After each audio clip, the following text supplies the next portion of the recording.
3, 2, 1 start. মালিকের কাজে এসেছি, মালিক কিছু বলবে না? কিছু বলবো না। সিনেমাটোগ্রাফার বসে আছে। खूब कष्ट रे भाई, काफी पेट का सवाल है।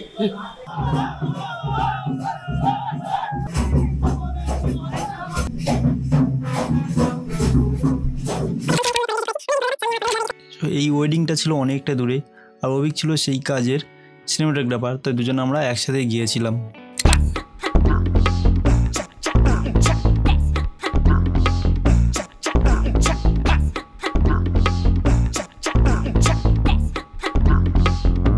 ফাইনালি আমরা পৌঁছে গিয়েছিলাম ক্লায়েন্টের বাড়িতে। আমরা তো একটা ক্যামেরা একটা লেন্স খুব তাড়াতাড়ি ফিট হয়ে গেছে, তারপর অভিক ওর ক্যামেরাটা সেট আপ করে নিয়েছিল, কারণ আমাদের যাওয়ার সাথে সাথে বলছিল তোমরা রেডি হয়ে নাও যে আমাদের শ্যুট তাড়াতাড়ি করতে হবে। গিয়ে প্রথম যে ওদের রিচুয়ালটা ছিল সেটা হচ্ছে কি আশীর্বাদী। তো ওখানে প্রায় 50 থেকে 60 জনেরও বেশি, আরও প্রায় 100-ই গায়ে আশীর্বাদ করেছে। তো ওখানে আশীর্বাদের ভিডিও তেমন তো কিছু দেখানোর নেই, তো কি জাস্ট সিম্পল আশীর্বাদ। প্রতিবারে তো একই রিচুয়াল হয় না, যাদের যেমনটা রিচুয়াল থাকে আমরা সেইভাবে কভার করার চেষ্টা করি।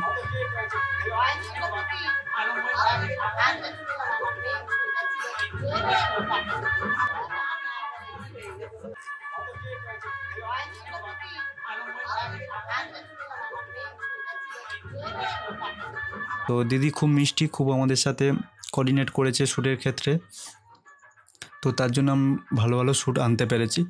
সো এই ছিল কিছু ফটো, তোমাদেরকে তেমন কিছু দেখানোর নেই, সবই র ফটো। দেন এটা হচ্ছে সিনেমেটিক ভিডিও। আমি তো একজন ফটোগ্রাফার, তো আমি ভিডিও তো একদম পারি না, বারবার বলছি। আমি জাস্ট তোমাদেরকে দেখানোর চেষ্টা করছি কেমন কি আউটপুট এসেছে।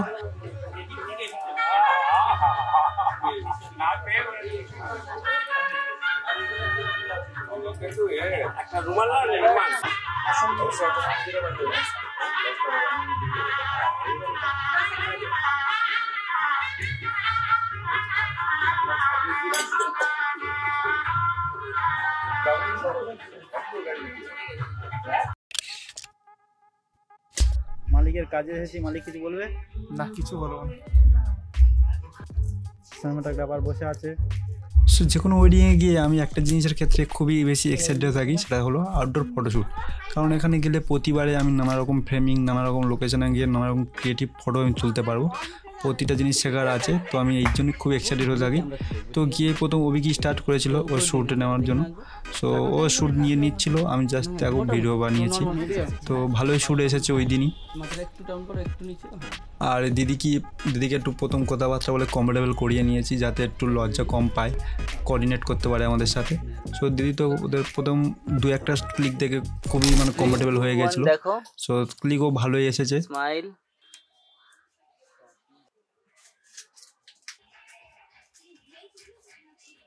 দেন এরপরে আবার একটু সরে আসি বাড়ির পিছনের সাইডে, গিয়ে দেখি একটু জঙ্গল টাইপের হয়ে আছে। এই সাইডে খুব একটা লোকজন আসে না, বা আর বাড়ি থেকে দূরে কোথাও যেতে মানা করছিল, যে কাছাকাছি যতটা হয় করে নাও। সো ওর শ্যুট নিচ্ছিল, আর আমি এখানে ইউজ করছিলাম Nikon Z5 with 85mm lens, কারণ যে গ্রুপ ওনার ছিল সে বলেছিল ওর পোর্ট্রেট লাগবে পেজে আপলোড করার জন্য। সো আমি দূর থেকে কিছুটা এইভাবে নিচ্ছিলাম। একটু বাড়াও তো গাছ থেকে।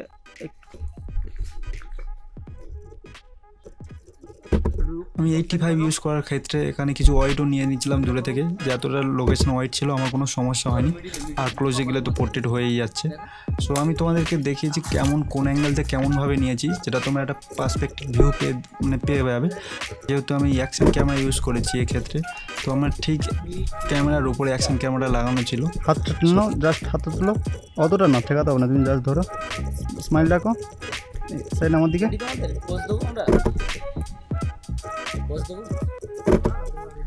ওকে,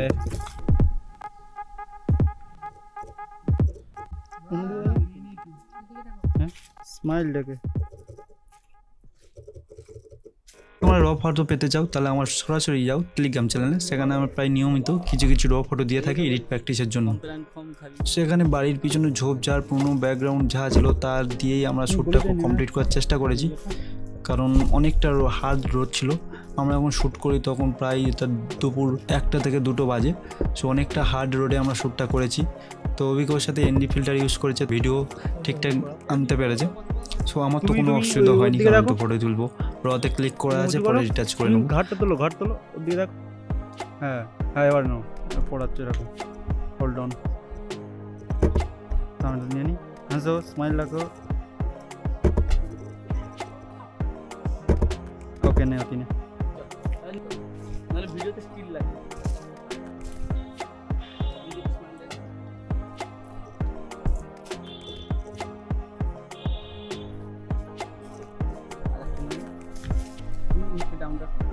বলে মাথা দুটো ক্যামেরা দেখে স্মাইল করো।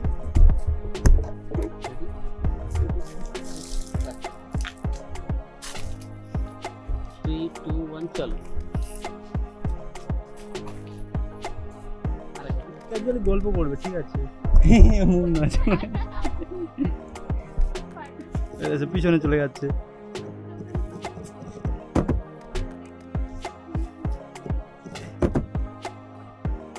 ছাড়ো ছাড়ো ছাড়ো।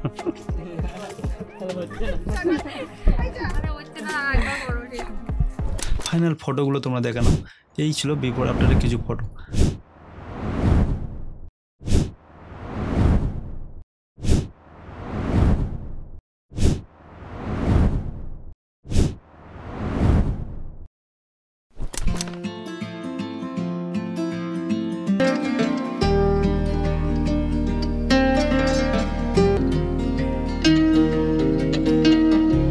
ছিল কিছু ভিডিও টেক যেটা তোমরা দেখলে, কেমন ভিডিও হয়েছে তোমরা অবশ্যই কমেন্টে জানিও।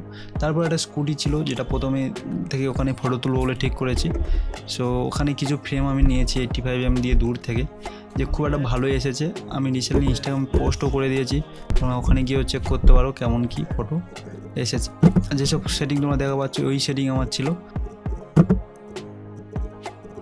এখানে অভিক বলছিল স্কুটিটা ঘুরিয়ে দিতে, বাট আমি বলছিলাম না, এই স্কুটি যদি তুই এই সাইড দিয়ে নিস তাহলে বেটার হবে।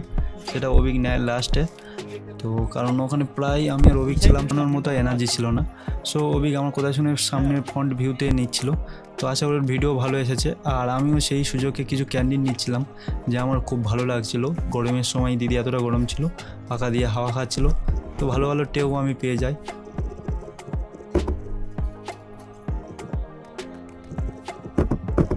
তোমাকে সবসময় ক্লোজ আপ ওয়াইড সবসময় নিয়ে দেখতে হবে, কারণ এই যে মুহূর্তটা আবার তুমি রিক্রিয়েট করাতে পারবে না, হয়তো অন্যরকম আসবে। তো আমি মাঝে মাঝে ক্যান্ডিড নিয়ে যাচ্ছিলাম দিদিকে না জানিয়ে, যে একটু যখন দেখলাম ছেড়ে দিল কিছুক্ষণ হোল্ড করিয়ে, মানে যতটা পারছিলাম আমি নিয়ে নিচ্ছিলাম, যে যাতে আমার ফটোর ভ্যারিয়েন্টটা বেশি থাকে। পরে আমি কিছু ফটো যদি বাদও দিতে চাই, যাতে আমার কোনো সমস্যাই না হয়।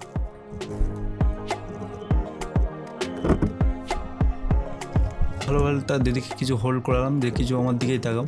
আর যখন তাকাতে বললাম তখন মুখের এক্সপ্রেশনটা ঠিক ততটা আসছিল না যতটা আমি ক্যান্ডিড নিচ্ছিলাম। হাসি হাসি হাসি, অন্যদিকে অন্যদিকে। এটা লাস্ট দেখছিল ও, আমার তো সব ফটোশ্যুট কমপ্লিট। অভিক বলছিল একটা রাউন্ড হয়ে ঘোরো, এটা ভালো লাগবে লোকেশন ওয়াইজ। আর দিদিকে ভালোই লাগছিল। সো দিদি সেটা বন করে ঘুরতে লেগে গেল।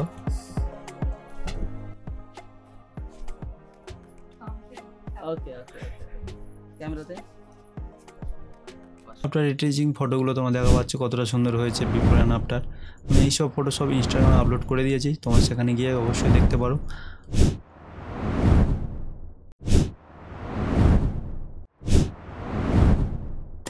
এই ছিল ভিডিও।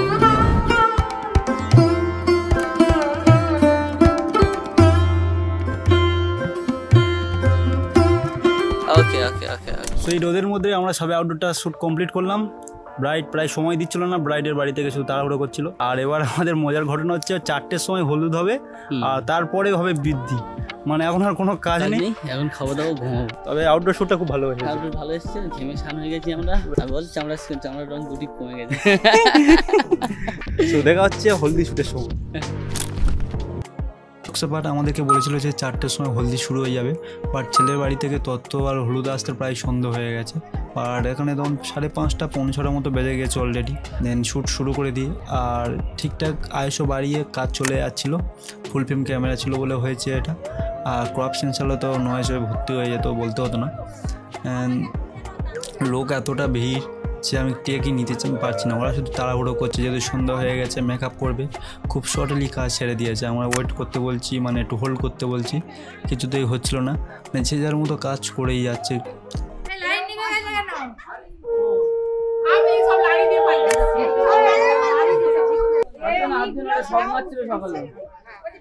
দাদা সকালে শর্ট মারছিল। এদিকে মেকআপ আর্টিস্টও এসে তাড়া দিচ্ছিলো যে একটু তাড়াতাড়ি নাও, নাহলে অনেকটা দেরি হয়ে যাবে। সো তার জন্য যে যার মতো খুব একটু তাড়াহুড়ো করছিল। এখানে আর সব বাদ যে রিচুয়াল ছিল সেগুলো হয়েছে। আমি আমার যথাসাধ্য ক্লিক করে রেখেছি, যাতে পরে ক্লায়েন্ট বলতে না পারে যে ছবি মিসিং আছে, ওই ছবি মিসিং আছে। দেন কোনো রকম হলদি শুরু হয়ে যায়। দেখা পাচ্ছ এতটা শর্ট জায়গা ছিল, বাট আমাদের কোনো পজিশানই ছিল না যে একটু আগে পিছু হয়ে নেব। বাট আমি এদিক থেকে সেদিক থেকে নিচ্ছিলাম কোনো রকম, যে যতটা এসে যায় ভালোভাবে। এখানে যে হোল্ড করিয়ে পোস্ট করিয়ে একটু দাঁড়িয়ে বলবো যে এইভাবে করো বা কিছু, তারই সময় দেয়নি। আর সন্ধে হয়ে আসলো যে আমরা বেশি জোর করতে পারিনি, যেহেতু অনেকটা লেট হয়ে যায়। তারপরে ঘাটে চলে যাই, গিয়ে দিদি যে স্নানটা হবে সেখানে। তোমরা ভিডিওটা দেখলে হয়তো বুঝতে পারছো যে কতটা সন্ধ্যা সন্ধ্যা ভাব অলরেডি হয়ে গেছে।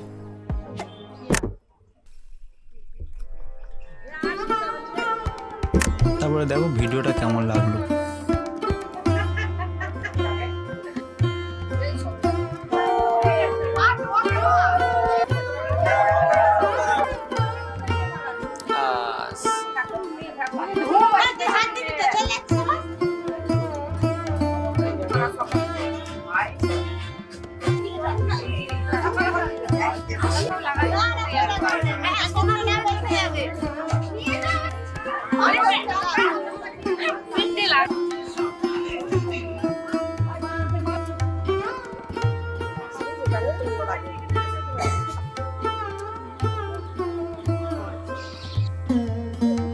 দেখি মাঝখান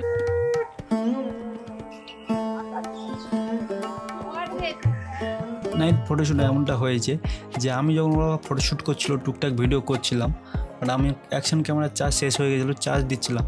তার ক্ষেত্রে আর আমার বিহাইন্ড দ্য সিন বানানোর টাইম পাইনি। প্রথমে গিয়ে শুরু হয়ে যায় গ্রুপ ফটো, যে প্রচুর গ্রুপ, যেটা আমাদের কমনলি হয়ে থাকে বেঙ্গলি ওয়েডিংয়ে বা নর্মাল যেখানে যাও, এর সাথে তার সাথে ফটো তুলে দাও। তো সেটাও হয়ে যাওয়ার পরে অভিজ্ঞ টেকিং নিয়ে নিচ্ছিল ভিতরে। বাট ভিতরে আমি গুটি কয়েক ফটো নিয়েছি, যেরকম আগে গেলে দেখতে পাবে। পরে আমি নিচে নিয়ে চলে যাই দিদিকে কিছু আউটডোর টেকিং নেওয়ার জন্য। বাট তখনই আমার কেউ মানে বিহাইন্ড দ্য সিন ভিডিও করে দেয়নি। সো তার জন্য তোমাদেরকে ভিডিও দেখাতে পারিনি, বাট তার কিছু রেজাল্ট তোমরা দেখতে পাবে।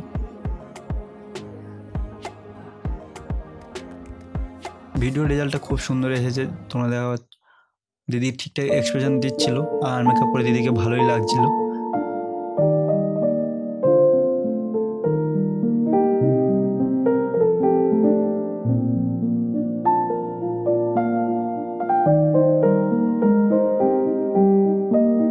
এই সব ফটো আমি ইনস্টাগ্রামে আপলোড করে দিয়েছি, তোমরা সেখানে গিয়ে ভালোভাবে দেখতে পারবে। সো নিচের আউটডোর শ্যুট কমপ্লিট করেছে, দেখি বর বিয়ের প্রীতি অলরেডি বসেই পড়েছে। সো হুটোপাটা করে এপার এদিকের যে রিচুয়াল ছিল সেগুলো আমি কভার করতে শুরু করে দিই, কারণ কখন যে কি হয়ে গেল বুঝতে পারিনি। শেষবারের মতো বরের বন্ধুরা বোঝাচ্ছিল যে ভাই বিয়েটা করিস না, পরে ফুট ফেসে যাবে। যাই হোক, জাস্ট জোকস বাট। দেন তারপরে ব্রাইড রেডি হয়ে চলে আসে। ব্রাইডের খুব মিষ্টি লাগছিলো ওই দিন। তো ওখানে টেকিংগুলো খুব সুন্দর এসেছে। আর এবারে তোমরা বুঝতে পারবে যে মালা বদলের সময় কেমনভাবে আমরা ফটো নিই। সো এখানে হয়েছে কি, যে ভিডিওটা করছিল আমি একজনকে দিয়েছিলাম, কারণ আমার যে ক্যামেরার মাথায় ফ্ল্যাশ লাগানো ছিল, সো অ্যাঙ্গেলের ভিউটা তোমাদেরকে খুব একটা ভালোভাবে দেখাতে পারবো না। ফটোগুলো দুর্দান্ত এসেছে, তোমরা দেখা পাচ্ছ। সো এখানে বরের বন্ধুরা তো খুব এক্সাইটেড, তারা নিচেই যাচ্ছে। একে বলছে ভাই বিয়ে করিস না, আর একদিকে ওরা নিচে পাগল হয়ে যাচ্ছে, জানে খুব এক্সাইটেড। সো সে যাই হোক, বিয়েতে খুব মজা হয়েছে। আর এখানে মালা বদলটা অনেকক্ষণ ধরে করানো হয়েছে, কারণ ছেলের বন্ধুরা খুবই হুড়োধারা করছিল। আমরা আবার দাঁড় করিয়ে কিছু ফটো নিই, গিয়েছে। আর বরের বন্ধুরা তো কিছুতেই কম যায় না, তারা কম্পিটিশান করছে। খুব মানে নাচা ওদের খুব হুড় দামা করে খুব মানে হই হুল্লোড় করতে বিয়েটা হয়েছে। আমরা খুব মজা করে ফটোশ্যুট করেছি, ফটোগুলোও ভালো পেয়েছি। দেন এখানে মালা বদল হতে না হতেই অভিক বললো যে মালাটা এইভাবে ধরো, কিছু ফটো ভিডিও নিয়ে নিই। এখানে তো একজন ইমোশনাল হয়ে তাকে জড়িয়েই ধরলো যে ভাই না তুই করেছিস। দেন এখানে অভিক বোঝাচ্ছিল, তার মাঝে আমি ফটো নিয়ে নিচ্ছিলাম, কারণ টেকনিক তো বলে আর পাবো না। সো যাই হোক, অতি কষ্টে মালাবারটা হয়েছে। সো ব্রাহ্মণ মশাই তো খোঁজে যাচ্ছিলো, অতক্ষণ টাইম লাগছিল কেন।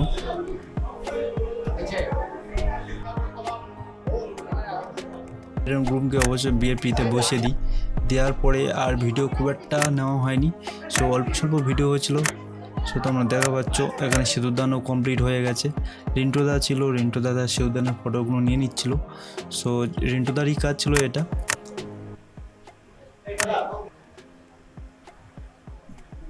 একদম গরম, বিভৎস গরম। খুব কষ্ট রে ভাই, কাফি পেট কা সওয়াল है।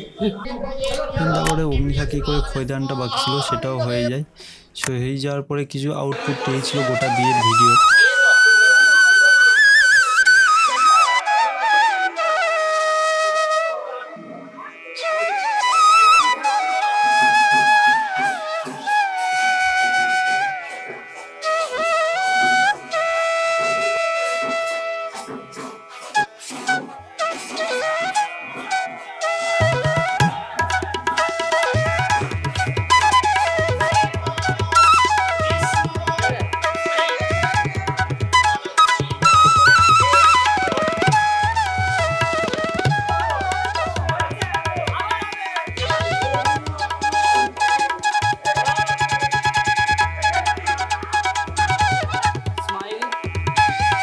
তারপরে হয় কাপেল ফটোশ্যুট, কারণ অনেকটা রাত হয়ে যাচ্ছিলো, ওদের এনার্জি প্রায় শেষ হয়ে গেছিলো, তাই আমরা অল্প কিছু ফটো ভিডিও নিয়ে দাদা দিদিকে ফ্রি করে দিয়েছিলাম।